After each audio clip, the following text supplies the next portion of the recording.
Then I see obviously this weekend we have Forbidden Door and it's going to see the wrestlers of AEW, NJPW, and I think even some other companies interact with. I believe the Mexican company as well that they've been collaborating with. So CMLL. let's get right into it. And to start off, I want to discuss John Moxley versus Tetsuya Naito for the IWGP World Heavyweight Championship. Who have you got going over and why?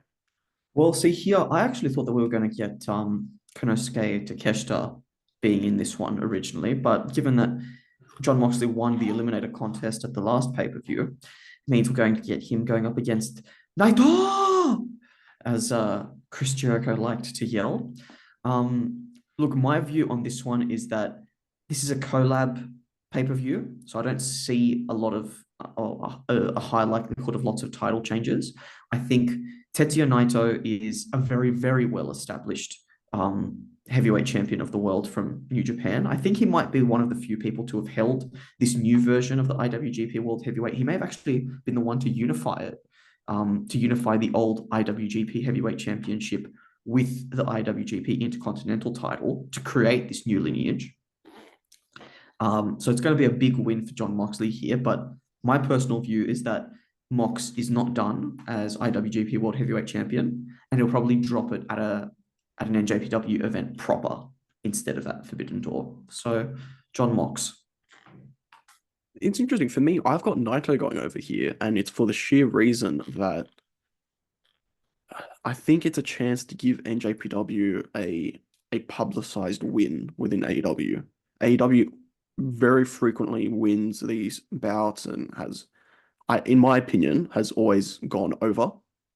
And I think this is a good time to sort of restore the balance and actually make an NJPW man their world champion instead of having an AEW guy as their world champion. So I think Naito is going to go over in this one. All right, well, moving on. You raised him previously. In the next match, we're discussing it's the ladder match for the AEW TNT Championship, which features Konosuke Takeshita, Mark Briscoe, Jack Perry, Dante Martin, Leo Rush, and El Phantasmo. This is obviously there are a lot of variables here, but who do you think's going to get the rub here and become the new TNT champion? Look, I'll put it this way. What is Leo Rush doing in this match? There's a lot of people in this match, roughly half the participants, I would say, in fact, where I can say, you know what, well deserving if they were to win, right? And I'm thinking of Takeshita, I'm thinking of Mark Briscoe, I'm thinking of Jack Perry. But in storyline, given the dominance of this new elite and the Bucks are the reigning tag champions, the Continental champion is Okada. So I think having an all the gold faction, even after they teased it, because they were going to hand it to Jack Perry after the vacancy that Adam Copeland left, I think that Jack Perry's got to be the favorite going into this one. I completely agree. I think it makes the most sense. I think it's the only one that has momentum behind it, really. I think anyone else winning it would feel out of nowhere. With Perry, it feels like, no, they're building towards something, and that could do a lot for him. And I don't know if I'm right in saying this. Would this be his first singles gold in AEW? Did If he he were have the to win it? FTW title? He did have the okay.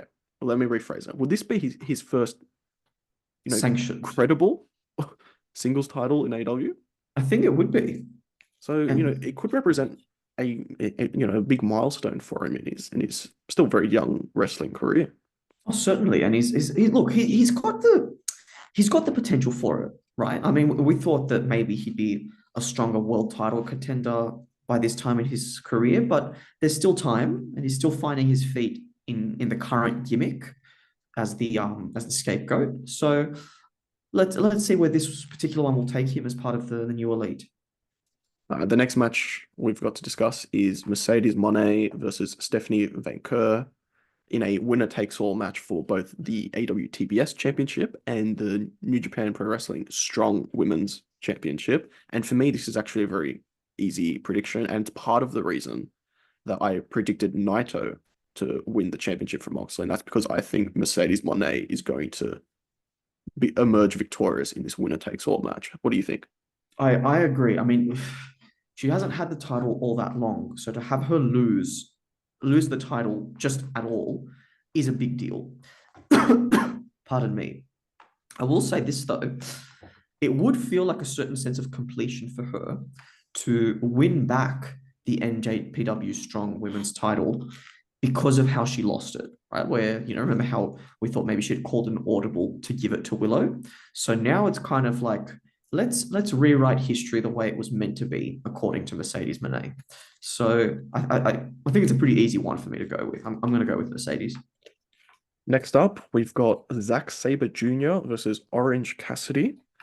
I feel, I'd be lying if I said I've been keeping up to date with both of their work intensively, but having seen Zack Sabre Jr. last year battle it out in a fantastic match against Bryan Danielson, I have to believe in this case that he is going to win against Orange Cassidy. So that's where my prediction's going. How about you, Thanasi? I have to agree with you because I just think that the caliber of wrestler, of technical wrestler that Zack Sabre Jr. is, even going up against the AEW original in Orange Cassidy, he's far too strong. The reputation is far too strong. This one I think is more about a sort of like a marquee match, I would say, as opposed to a storyline development or where wins and losses matter, or you're going to get some kind of a number one contendership out of victory. But I think this one's just a showcase. Let's see what, well, really, technical wrestling can do against traditional professional wrestling sports entertainment. Next up, we have MJF versus Hechicero. For me, again, this is a quite simple prediction to make. I think given the star power of MJF, this is his first pay-per-view match back from injury. I feel like it's everything set up for an easy victory here in terms of predictions. What do you think? I agree with you here. I think it's a point of note that this one is MJF taking on Hedera, who is from CMLL. And he took on another luchador last week in Rouge, where he defeated him. So MJF is kind of flying the AEW flag against the luchador wrestling, the lucha libre. So I can say I'm pretty confident that he's going to win this one, but without too much of a consequence on this one, right? I think this one's just a little bit of a giving him the rub and returning back to pay-per-view wrestling. Yeah, and to be perfectly blunt, this match is very unnecessary. Him being on the show makes complete sense, but this feels like a stopgap that is unnecessary, and it's part of my concern with AEW of they book lots of matches. Some matches are very good, but you feel were not required for the pay-per-view. But I digress. Let's move on to the next match to discuss, and that is Bryan Danielson versus Shingo Tagaki in the first round match of the Owen Hart Cup tournament. And again, we've been agreeing a lot in this video, Thanasi, and I feel like it's going to continue here. I think Bryan Danielson very clearly gets the win here, doesn't he? Look, I think so.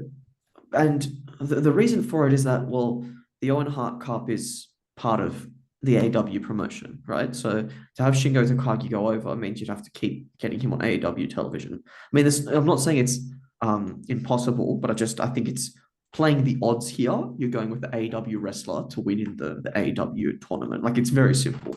And of course, Bryan Danielson's a fantastic wrestler, right? So I'm not taking that away from him, but it's purely a strategic prediction in my case. The next match to discuss is a trios match between the Learning Tree faction of Chris Jericho, Big Bill, and Jeff Cobb versus Samoa Joe, Hook, and Katsuyori Shibata. Thanasi, what do you think is going to happen here? So I feel kind of bad for the Learning Tree faction because I think originally the plan was to have was it Keith? What's his name? Brian Keith. Brian Keith, the bounty hunter. To be in there instead of Jeff Cobb, but they are mixing it up, I think, more for the NJPW side of things. I'm not sure if there is an injury there, so don't quote me. However, I think Samoa Joe has really come into his own as this sort of mentor, and it's good because it's a contrast to the mentoring style of Chris Jericho, right? So for him to get a win here, leading Hook and Shibata, who are, kind of younger than him, I think it would make their side, like the Babyfaces, look really, really strong. Whereas with the learning tree faction getting the win, I don't think that there's a lot to be won there aside from gloating. So I think for storyline progression reasons, I'm going to go with the baby faces. And for similar reasons, I'm going for the learning tree here because you're talking about storyline progression. I think the storyline here is the learning tree pissing everyone off by being very tongue-in-cheek. And I think there's no better way to be tongue-in-cheek than getting the win over Samoa Joe or Katsuyori Shibata here and claiming dominance, asserting dominance. But yeah, I have a feeling they're gonna give them the win here, but we'll see. Finally, a bit of disagreement again between us. This is good. I like it. Let's. I don't know if we're going to be disagreeing on this next match, however, though, and that is going to discuss, and that is Timeless Tony Storm versus Mina Shirakawa for the AEW Women's World Championship with Mariah May in each wrestler's corner. This feels like a soap opera, doesn't it? Well, this one's got vibes of was it WrestleMania um 5, the explosion of the Mega Powers, where With Miss Elizabeth, I yeah, think Miss Elizabeth was, yeah, she was yeah. basically supporting both participants in the match, both her husband and her friend in Hulk Hogan. So that's the vibe that I'm getting from this one. But that being said, it's all about this sort of Mariah May being caught between the two, right? That's what all this is about. And I'm really keen for the story aspect of this one because the storytelling has just been so strong and like just like so enjoyable. So having her caught in the middle, I think is going to be is going to allow for a lot of development, hopefully to what we've been talking about for months, and that's for her to get a big moment at Wembley. But yeah, so my prediction here, for the reason that it's going to be just a storyline focused match, is champion retains, timeless Tony Storm wins. The comparison you brought to the Mega Powers match at WrestleMania 5 is actually very appropriate, I feel, because I think a very similar thing could happen in the favor of the heel here, which is that Mariah May inadvertently, is attacked, is assaulted in some way. And I could imagine Tony Storm not caring about her and using it as a distraction to get the victory over um Mina Shirakawa in this match. So I actually think that's going to be the storyline that they're telling, and this will sow the seeds of dissension between the champion and her protege leading into Wembley. So I think that's what's going to start happening here. But we'll see what happens, and let's move on to the next match, which is going to be the Elite versus the Acclaimed, and I believe Hiroshi Tanahashi as That's well. right. So another trios match. Why we have two trios matches on a pay-per-view, I do not know. But, here we are. Here we stand. And, I feel the Elite are definitely going to get this one. I think they're doing very well. They're riding the momentum. They're on top of the company. And I think that's going to be displayed even more so here as well. What do you think, Nasser? Look, I'm going to have to agree with you on this one. Like, I don't see anything else or any real need for this match, to be quite honest with you. But having the Elite here, probably they're going to have, like a triumphant moment, and in line with my other prediction with Jack Perry getting the win. So just a sweep of victories for the Christian boys And okay. and also Jack Perry. All right, well, that brings us into the main event for Forbidden Door, or at least what I predict will be the main event, and that is Swerve Strickland versus Will Ospreay for the AEW World Championship. And I say it's come a lot sooner than we expected, but here we are. These are two favorites within the AEW camp. Where do you see this one going? To be honest, I like you said, like it's crept up on us, like it's come quite quickly. I don't think that right now is the moment for Will Ospreay to become heavyweight champion of the world. And I can't quite put my finger on it, aside from to say that I just think that it would make a lot more sense for it to occur in London at Wembley. And because this is not in London at Wembley, I have to go with Swerve Strickland getting the first win. Yes, maybe like a rematch down the line, maybe like a best of 3 series, something that involves a repeat game. but at least in this first instance, doesn't even have to be clean. Doesn't even have to be clean. I think Swerve Strickland is going over and will get the victory in the main event. I think Will Ospreay is going to be made champion. I don't necessarily think it's the right place or the right time, but I also don't think having Will Ospreay lose is a smart decision. Now, I understand that there are ways, people could argue sport entertainment ways to protect the champion. You could even have uh, a potential breakup between Don Callis and Will Ospreay, interference that completely severs the ties between Ospreay and the Don Callis family as a way to keep it on Swerve. Um, but yeah, I don't know. I think Will Ospreay is going to be made champion, and he would be a great AEW champion, no doubt. I also think that they've gone too quick and fast with these marquee matches, but you can see on the real thing that they're selling on TV right now is the potential match down the line of Will Ospreay and MJF. And you have to imagine that they're going to want to make that as big as possible.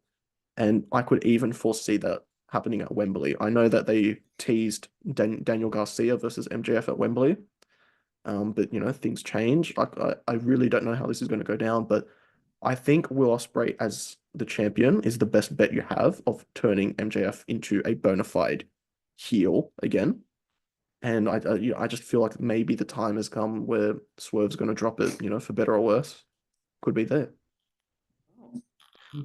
So can I say that, that those are our predictions for this show. Hopefully it's going to be lots of entertainment and something that is going to give us plenty of talking points coming out of it. Let us know in the comments below what you think is going to happen at Forbidden Door.